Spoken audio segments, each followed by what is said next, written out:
Bismillahirrahmanirrahim. Roh tidak mati. Apakah roh mengalami kematian atau hanya jasad saja yang mengalami kematian? Para ulama berbeda pendapat dalam masalah ini.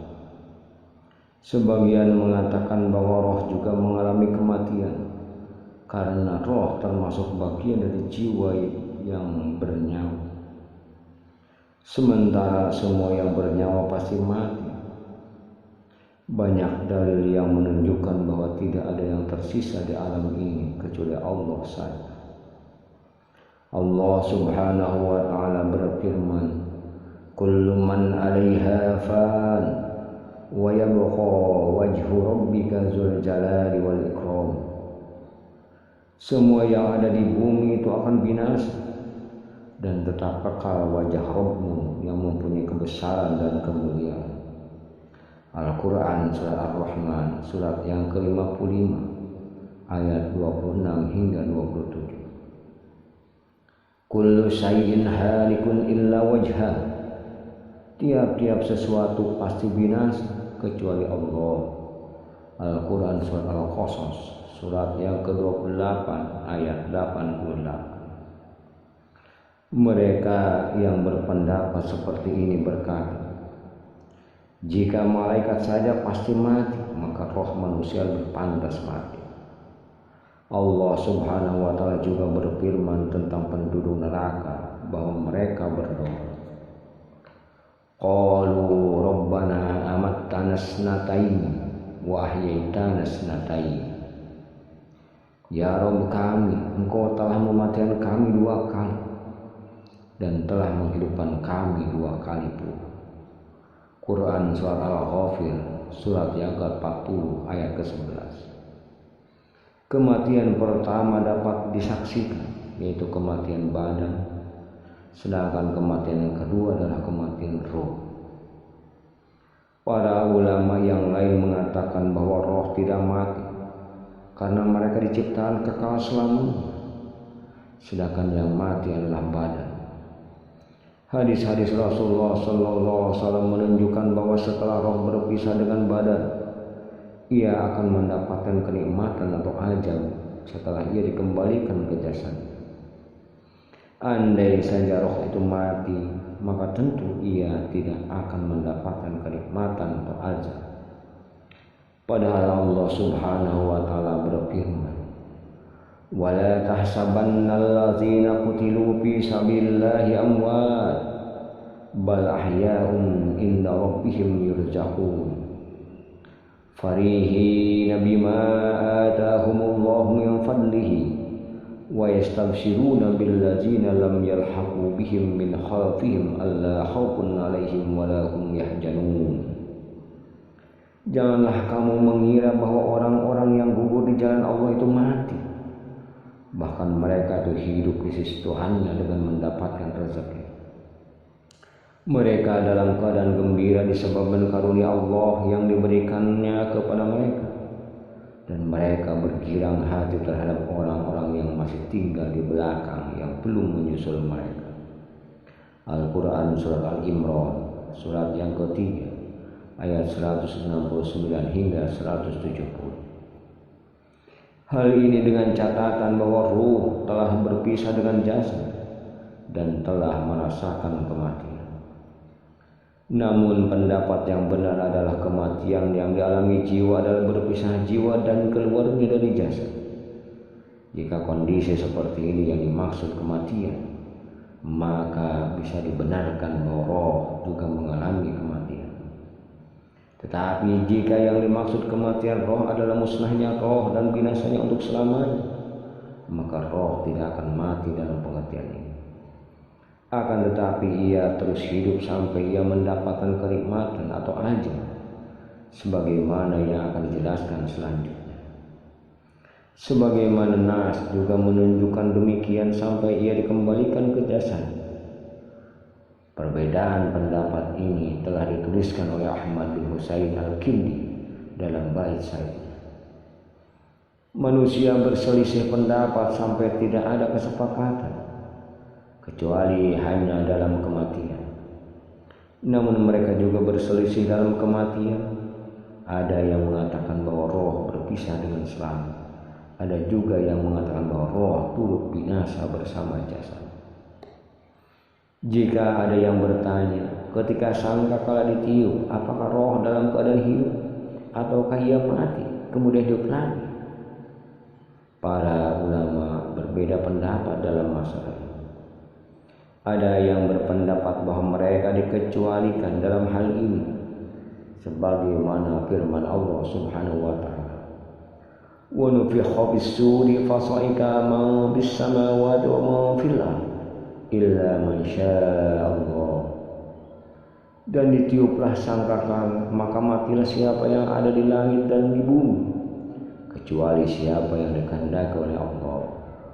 Al-Quran surah Al-Jumu'ah surat ke-39 ayat 68. Dalam ayat ini Allah Subhanahu wa taala mengecualikan sebagian makhluk di langit atau di bumi dari kematian tersebut.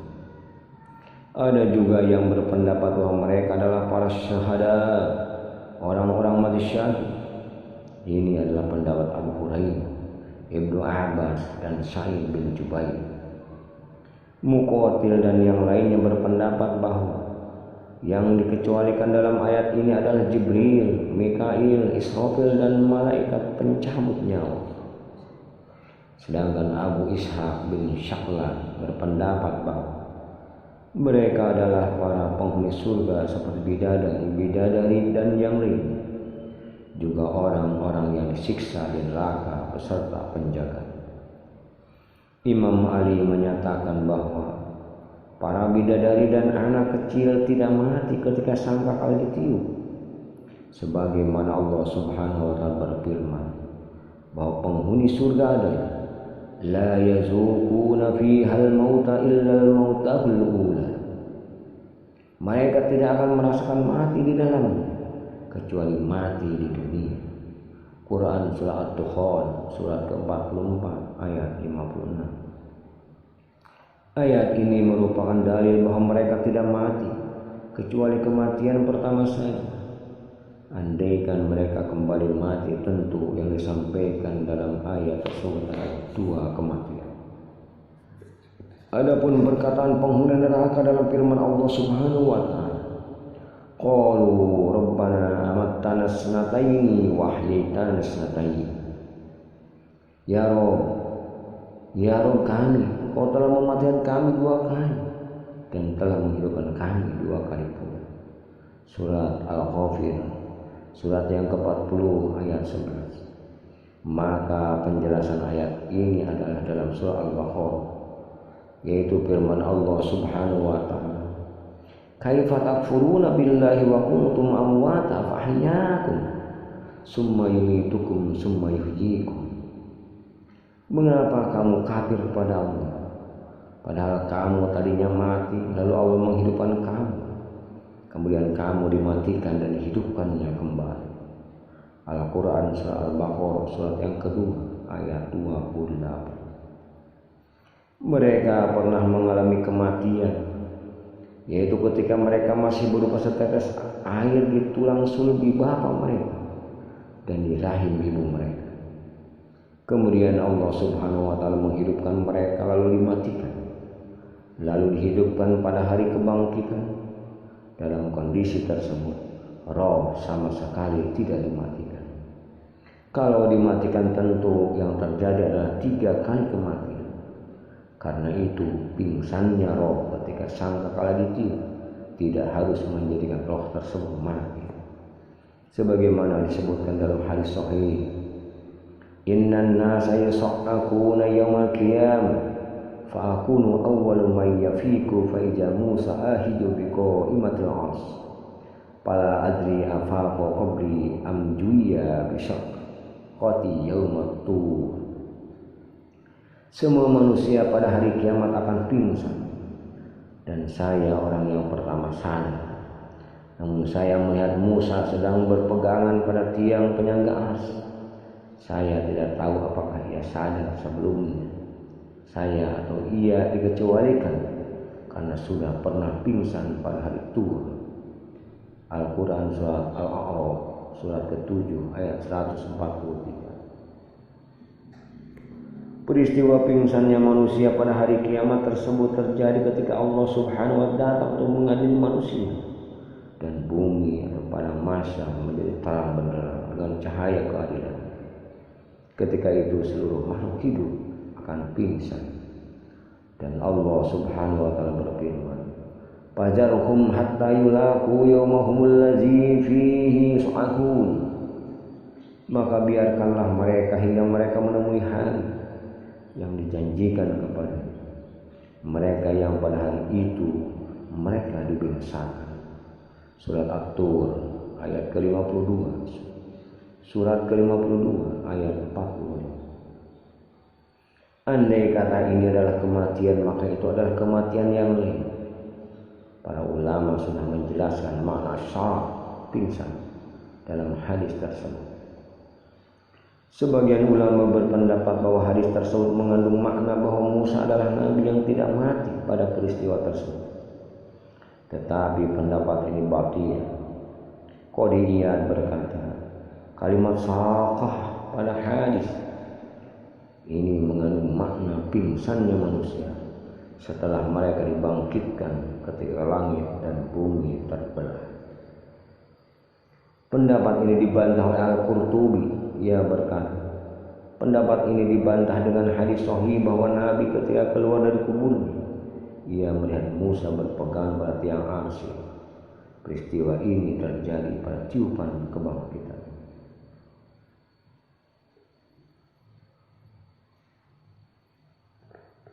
Dengan ini dapat dipahami bahwa pemberian makna hadis tersebut dengan tiupan kematian, yaitu tiupan yang pertama adalah tidak benar, dan yang benar bahwa tiupan sangkakala tersebut adalah tiupan kedua, yaitu tiupan kebangkitan. Oleh karena itu ayat tersebut tidak menunjukkan bahwa semua roh meninggal ketika tiupan sangkakala yang pertama. Memang ayat tersebut menunjukkan bahwa kematian seluruh makhluk terjadi pada tiupan pertama, dan setiap yang belum pernah merasakan kematian sebelumnya, maka saat itu akan merasakan kematian. Adapun yang sudah pernah merasakan kematian atau yang ditetapkan tidak mati, maka ayat tersebut tidak menunjukkan adanya kematian kedua. Wallahu a'lam. Jika masih ada yang bertanya, bagaimana Anda memahami hadis Nabi? Innan nasa yus'aquna yawmal qiyamati fa'akuna awwal ma tanshiqu alaihi al-'ard fa'ajidu Musa batisan biqaimatil 'arsy. Sesungguhnya manusia akan mati pada hari kiamat, maka saya adalah orang pertama yang keluar dari kubur. Ketika itu saya melihat Musa sedang berpegangan pada tiang arsy. Saya katakan, tidak diragukan lagi bahwa redaksi hadis ini memang demikian ada. Dari sini pula timbul permasalahan. Tetapi sebenarnya terjadi percampuran redaksi dalam hadis tersebut. Maka yang terjadi adalah tercampurnya dua lafaz dalam hadis tersebut. Dua lafaz hadis itu, yang pertama, semua manusia akan mati pada hari kiamat, dan saya adalah orang pertama yang sadar. Kedua, saya adalah orang pertama yang keluar dari kubur pada hari kiamat. Disebutkan dalam riwayat Imam At-Tirmidzi dan lain dari hadis Abu Sa'id Al-Khudri, ia berkata bahwa Rasulullah sallallahu alaihi wasallam bersabda, "Ana sayyidu waladi Adam yaumal qiyamah, wala fakhrun wa biyadi liwa'ul hamd, wala fakhrun, wa ma min nabiy yauma idzin Adam, faman siwahu illa tahta liwa'i, wa ana awwalu man nanshiku anil ardu fala fakhrun." Pada hari kiamat saya adalah pemimpin Bani Adam, dan ini tidak sombong. Saya juga memegang panji kehormatan dan tidak sombong. Tidak ada seorang nabi pun pada hari kiamat kecuali mereka berada di bawah bendera. Saya juga orang pertama yang keluar dari kubur dan tidak sombong. Imam At-Tirmidzi menyatakan bahwa hari ini hasan sahih. Wallahu a'lam bishawab.